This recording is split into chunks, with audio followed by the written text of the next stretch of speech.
नमस्कार सब लोगों को, सत श्री अकाल। और आज बहुत ही मेन टॉपिक कवर करने जा रहे हैं कि इसको बोलते हैं मेंटल हेल्थ, जो कि हर कोई कवर नहीं कर पाता है। और ज़्यादातर लोगों को ये वहम है और गलत फहमी है कि दिमागी तौर पे अगर कोई बीमारी है तो वो पागलपन ही है। तो ऐसा बिल्कुल नहीं होता। हमारे साथ बैठे हैं डॉक्टर अभय पालीवाल, मशहूर साइकेट्रिस्ट और मनो क्या हिंदी चिकित्सक, में मनोचिकित्सक। मनोचिकित्सक। हाँ, तो अपन सर से छोटे छोटे से पॉइंट कवर करूंगा मैं। तो सर, जैसे हम मेरे पास तो क्वेश्चंस बहुत कम होंगे, अब आपके पास जो आज की डेट में होता है, ज़्यादातर क्वेश्चंस लेके कैसे पेशेंट्स आपके पास आ रहे हैं? सिमर हमारे बड़े अच्छे मित्र हैं और बहुत समय से इनके साथ हम मुलाकात में हैं और बड़ी चर्चा चल रही थी बहुत समय से कि हम इस बारे में बात करेंगे और आम जनता तक मानसिक स्वास्थ्य की जागृति के बारे में बात करेंगे। अब मानसिक स्वास्थ्य के बारे में हम बात करें तो मानसिक स्वास्थ्य सामान्य और असामान्य किसको बोलेंगे? असामान्यता मानसिक स्वास्थ्य में तब बोलेंगे जब व्यक्ति का नींद, भूख, व्यवहार, विचार या मन से स्थित से संबंधित चीज़ें सामान्य जनता की तुलना में या उसके सामान्य कंडीशन से अलग हो जाए और वो सभी लोगों को समझ आए, आसपास लोगों की, इसके व्यवहार या बातचीत या उसके मन में या विचारों में, नींद में, भूख में एग्रेशन या कुछ और तरह के लक्षण आ रहे हैं। ओके, सो जैसे अपन आजकल जैसे अपन कह सकते हैं, बच्चों में भी, बड़ों में भी, बूढ़ों में भी, यंगस्टर्स में भी एक ये मतलब एक अभी एक चीज़ बहुत कॉमन हो गई है आजकल। मैं बहुत नोटिस कर रहा हूँ कि बंदा, जैसे मैंने आपको बोला कि सर ये काम कर दो, विद इन अ मिनट आप भूल जाओगे। तो ये बीमारी है कि something it's some times of tension कह सकते हैं ये अपन? बड़ा अच्छा प्रश्न पूछा आपने कि लोग ध्यान नहीं दे पाते, क्योंकि क्या होता है, अगर किसी चीज़ को आपको याद रखना है, ये भूलने की बीमारी नहीं बोल के हम लैक ऑफ अटेंशन बोलेंगे, ध्यान देने की कमी, एकाग्रता की कमी। क्यों? क्योंकि व्यक्ति का अटेंशन डिवाइडेड है, इतना ज़्यादा एक्सपोजर है एनवायरनमेंट में, आसपास, मोबाइल में, उसके विचारों में, मीडिया पे, दोस्तों में, 10 जगह उसका दिमाग फंसा है। तो वो जो चीज़ काम की है, कम्युनिकेशन की बात है, जो ध्यान रखने की बात है, वो उस पर ध्यान नहीं दे पाता। तो ध्यान नहीं दे पाता और याद नहीं रहता। बिल्कुल बिल्कुल। तो जैसे अपन मान लें कि आज की डेट में ऐसी कौन सी, मतलब एक डेफिनेटली हर कोई बंदा स्ट्रेस से गुजर रहा है, हर किसी को अपने टाइप की एक टेंशन है। तो किस ज़रूरत पे आके हमको ये महसूस करें कि भाई कि हम सामने वाले को डॉक्टर की ज़रूरत है, और प्लस एक ये चीज़ कि अपन ऐसी मानसिक स्थिति, ऐसे कोई एक्सरसाइज वगैरह जो अपन घर पे ये चीज़ ठीक कर पाएँ बिना दो गोली दवाइयों के? बड़ा अच्छा आपने प्रश्न पूछा। बेसिकली क्या हमें ये देखना पड़ेगा, तनाव की व्यवस्था या तनाव के लक्षण या डेफिनेशन सब लोगों के लिए अलग अलग है। कोई व्यक्ति विशेष बहुत कठिन परिस्थिति में भी तनावग्रस्त नहीं हो सकता, क्योंकि उसकी कोपिंग कैपेसिटी या क्षमताएं बहुत बेहतर है, वो सामना कर सकता है। कुछ लोग बहुत छोटी कंडीशन में भी तनाव में आ जाते हैं। तनाव आने पर शरीर पर, मन पर 2-3 तरह का असर होता है। सबसे पहला असर होता है आपके शरीर पर, यानी कि नींद कम होना या ज़्यादा होना, भूख कम होना या ज़्यादा होना, शरीर में थकान या कमज़ोरी का महसूस होना, घबराहट, बेचैनी की चिंतन होना, मन के स्तर पर मन में चिड़चिड़ाहट होना, मन दुखी होना, उदास होना, गुस्सा आना, बेवजह लाउड हो जाना। कई बार लोग तनाव में, गुस्से में लड़ाई भी कर लेते हैं। कई लोग तनाव गुस्से में ज़्यादा खाते हैं, कई लोग कम खाते हैं। इसके अलावा तनाव में व्यवहारगत समस्याएं भी होती हैं। आप लोगों से अच्छा व्यवहार नहीं करेंगे, नाराज़ हो जाएंगे, या तो विड्रॉ हो जाएंगे, या तो बात नहीं करेंगे, या तो ज़्यादा बात करके अपना तनाव निकालने की कोशिश करेंगे। सामान्य व्यवहार से अलग व्यवहार हो जाएगा। अब तनाव ज़रूरी नहीं कि वो मानसिक रोग का ही रूप ले। तनाव थोड़े कुछ घंटे, कुछ मिनटों के लिए हो तो सामान्य है, जीवन का हिस्सा है, उसको आप हैंडल करना सीख सकते हैं। अगर तनाव आपके दिनचर्या को, कार्य करने की क्षमता को, लोगों से बात करने की क्षमता को प्रभावित करता है, तो फिर आपको उसका उपचार या उसका निदान करना आवश्यक है। सबसे इम्पॉर्टेंट है, अगर तनाव बीमारी के स्तर तक नहीं है तो आप अपने स्तर पर, जैसा समर जी ने कहा, क्या करना चाहिए, तो सबसे इम्पॉर्टेंट है आप अपने चीज़ों को बहुत डिसिप्लिन तरीके से लाइफ जीना शुरू करें। टाइम पे सुबह उठें, थोड़ा शारीरिक व्यायाम करें, थोड़ा आध्यात्मिक, अगर आपका चिंतन की तरफ ध्यान है तो वो बहुत मदद करेगा आपको तनाव से मुक्त होने में। अपने मित्रों के साथ अपनी बात शेयर करें, परिवार के साथ बात शेयर करें, खुद उसमें अकेले तनाव में घुटते ना रहें। बहुत अच्छी कहावत है कि सुख और दुख दोनों बांटने से बढ़ता है, खुशी बांटने से बढ़ जाती है, दुख बांटने से कम हो जाता है। तो दोनों स्थिति में आपको बांटना चाहिए। इसके अलावा आप अपने कार्यों को अपनी क्षमता के हिसाब से ही करें। अपनी क्षमता से ज़्यादा कार्य अपने सर पे ना ओढ़ें। कोई कुछ कार्य रह भी जाते हैं दिन में नॉन एसेंशियल, तो उसको अगले दिन पर डाल दें और करें। एसेंशियल काम डेली करें। परिवार को निश्चित समय दें, भोजन का टाइम समय पे निर्धारित करके उसको करें।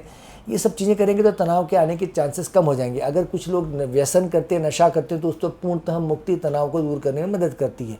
तंबाकू, बीड़ी, सिगरेट, शराब, जिस तरह के और तरह के व्यसन है उससे पूर्णतः दूरी बड़ा इंपॉर्टेंट है। ये बहुत भ्रम की स्थिति है दुनिया में कि नशा करने वाले लोग बहुत मर्दानगी वाले होते हैं, बहुत बहादुर होते हैं। ऐसा नहीं है।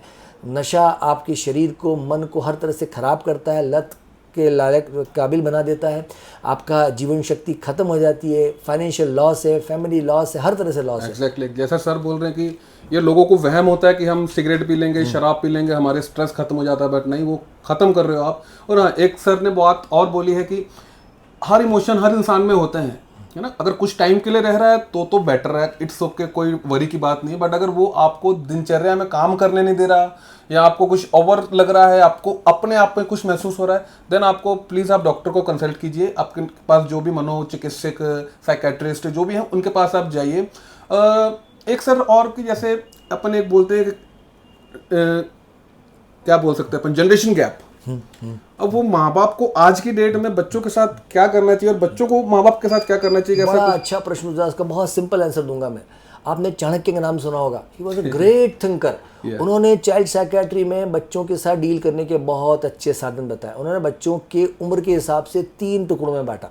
उन्होंने कहा जो 5 से 6 साल से छोटे बच्चे हैं उनको हैंडल करने का बहुत लाड़ प्यार, उसको प्यार के साथ, धैर्य के साथ पालो, क्योंकि बच्चा है, बालक है, उसको समझ बोध नहीं है, उसको प्यार चाहिए, स्नेह चाहिए, घर वालों का सहयोग चाहिए।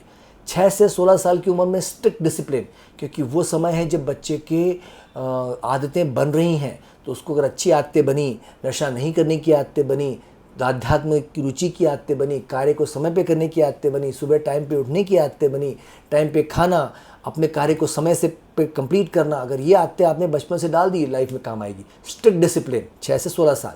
16 या 17 साल के बाद जब बच्चे की चप्पल पिता के या माता के बराबर आ जाए, तब उसको अपना मित्र बना लें, उस पर बॉसिंग ना करें, उसको मित्र बना के मित्र की तरह बात करें, तो आपका कार्य बहुत आसान हो जाएगा। ये आचार्य चाणक्य बोल के गए, ये बात आपने सिंपल साइकेट्री में बता दी मैंने आपको। ओके। और सर एक चीज़ लोगों को वहम होता है कि जैसे कईयों को कोई मानसिक बीमारी है तो हम इसके साथ रहेंगे, खाएंगे, पिएंगे, जूठा खा लिया तो हमको नहीं हो जाता। तो ये वैसा होता है कि ये केवल मिथ्या है? केवल समर, एक बहुत अच्छी बात है। कई मिथ्याएं हैं मानसिक रोग के बारे में लेके। तो मानसिक रोग अगर बोले अपन तो ये ह्यूमन सॉफ्टवेयर का प्रॉब्लम है, हार्डवेयर ठीक है। तो छूने से, किसी के बात करने से, साथ रहने से ये नहीं फैलता। उल्टा कई बार मानसिक रोगी जो रहते हैं उनको सहयोग की, सोसाइटी के हेल्प की और समझ की आवश्यकता है। तो अगर कोई ऐसा व्यक्ति मिलता भी है तो आप मदद करें उसकी, क्योंकि वो सच में दया का पात्र है और उसकी मदद करने पे आप उसका जीवन बचा सकते हैं। नहीं सर, थैंक यू लिटरली, क्योंकि अभी ये आजकल का माहौल ऐसा है कि मेंटल हेल्थ की बात तो कोई करता ही नहीं है। जी। और इसलिए थैंक यू वेरी मच, आपने मेरे को टाइम दिया आपका। मैं सर का एड्रेस और कॉन्टैक्ट नंबर नीचे डिस्क्रिप्शन में मेंशन कर दूंगा। जो भी इंदौर के हैं वो सर से, मैं नहीं चाहता कि किसी को कोई मानसिक प्रॉब्लम हो, बट फिर भी अगर कोई किसी चीज़ से जूझ रहा है, अपनी फैमिली को नहीं शेयर कर सकता है, अपने फ्रेंड्स को नहीं शेयर कर सकता है, तो डॉक्टर का मैं नंबर शेयर करूंगा, प्लीज़ इनसे कंसल्ट कीजिए। और कहीं आप इंदौर के बाहर भी ये वीडियो देख रहे हैं तो भी यू कैन कॉल हिम। और बस आप अगर कुछ सर इसके अलावा आप कुछ ऑडियंस को बताना चाहेंगे क्या कर सकते हैं वो आजकल की लाइफ में? समर ने बड़ा अच्छा मुद्दा उठाया और समर को मैं बहुत धन्यवाद दूंगा कि बहुत कम ऐसे युवा लोग हैं जो मानसिक स्वास्थ्य को समझते हैं और इस क्षेत्र में कार्य करना चाहते हैं। और भारत में बहुत बड़ी पुरानी हिस्ट्री रही है मानसिक स्वास्थ्य को लेकर, मानसिक स्वास्थ्य की तरफ ध्यान को लेकर। तो हमें अपने आध्यात्मिक चीज़ों में जाकर उसका उत्तर ढूंढना चाहिए। तो आप ज़रूर से ज़रूर, आप जिस भी धर्म का पालन करते हैं वहाँ कुछ समय के लिए अपना समय ज़रूर गुजारिए, क्योंकि WHO की डेफिनेशन के हिसाब से आपकी पूर्ण स्वास्थ्य का दर्जा केवल फिजिकल, मेंटल और सोशल नहीं, बट ऑल्सो स्पिरिचुअल हेल्थ भी अच्छी होना चाहिए। बिल्कुल, आप जिस भी धर्म को मानते हो, गुरुद्वारे जाओ, मंदिर जाओ, मस्जिद जाओ, मतलब कहने का मतलब कि वो एक जो शक्ति है वो वाकई में है और उस पर बिलीव करो और उसमें उसकी तरफ ध्यान केंद्रित करो अपना, उससे आपका मन भी एकाग्र होगा। आप लोगों को आपके मन को कंट्रोल करने की शक्ति मिलेगी, ऐसा सर कह रहे हैं। और जो कि मुझे भी अच्छा लगा, मुझे भी काफ़ी कुछ सीखने को मिला। अब यहाँ आके मुझे भी इतने नहीं पता था, क्योंकि अपन तो नॉर्मल इंसान है, हमें तो कुछ ही क्वेश्चंस पता रहते हैं, अब सर तो डे नाइट ऐसे पेशेंट हैंडल करते ही हैं, तो उसके अकॉर्डिंग सर ने सारी बातें बताई। तो thank you so much sir. Thank you summer for calling me. thank you, बहुत बहुत धन्यवाद आपके यूट्यूब के लोगों को। समर को बहुत प्यार दीजिए, स्नेह दीजिए। ओके गाइस, अगर आपको ये वीडियो अच्छी लगी, आपको लगे कि ये वीडियो किसी के हेल्प कर सकती है, तो आगे वीडियो शेयर कीजिए and please do subscribe my channel, share comment and like, show some love by subscribe my channel. Thank you very much. सत श्री अकाल जी। नमस्कार।